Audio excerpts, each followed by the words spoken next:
Yesterday, in his presentation in the National Assembly, the Honorable Mr. Raphael Trotman, speaking for the opposition, accused the government of presenting the budget of the constitutional agencies of the state in an irregular manner and implied that the budgetary estimates of those constitutional agencies were presented in an unlawful manner, and he also contended that the opposition did not get an opportunity to scrutinize those estimates. I feel that it is important that the government responds to those contentions. First of all, I wish to reject those contentions as absolute falsehood. Mr. Raphael Trotman seemed to have forgotten that in 2015, by Act number 4 of 2015, the APNU-AFC administration amended the Fiscal Management and Accountability Act which adjusted the way that constitutional agencies' budgets are to be presented in the National Assembly. By that amendment, these agencies' budgets are to be presented separate and apart from the national budget estimates.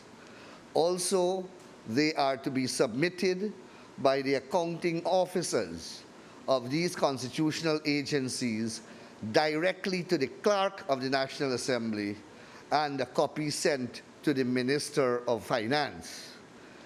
We complied with that process in accordance with the letter and spirit of the amendment promulgated by the APNU-AFC in 2015. Also, by that very amendment, these budgetary allocations are directly to be charged from the consolidated fund, and they are to be disbursed in a lump sum manner to those agencies. Therefore, excluding any possibility of parliamentary interrogation and parliamentary scrutiny. And that is exactly what we did. So even if they were in the assembly, as you know, they absented themselves from the assembly, they walked out. But even if they were present, they could not have subjected those budgetary estimates to any form of interrogation or scrutiny, because that is what the amendment says.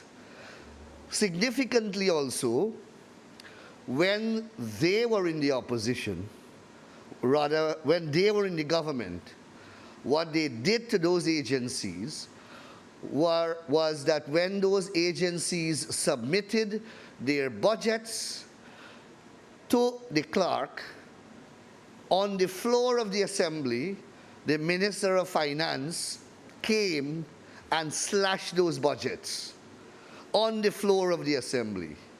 And that is what created the basis for us in the opposition to interrogate the Minister of Finance in relation to the basis for his reduction of those budgetary allocations which came straight from the constitutional agencies. In this instance, our Minister of Finance did not interfere at all with any of the submissions made by the constitutional agencies. So there was no need for any parliamentary intervention from the floor by members of the National Assembly in relation to those budgetary allocations or budgetary estimates that were presented. Our Minister of Finance did not reduce, alter, or adjust any of the estimates presented to the clerk of the National Assembly by the accounting officers of these constitutional agencies. So there were no basis for a National Assembly input in the estimates of those agencies. So Mr. Raphael Trotman is completely wrong in his contention that there was some irregular process or that there was some illegality that affected the presentation and approval of the budgetary estimates of those constitutional agencies. Thank you very much.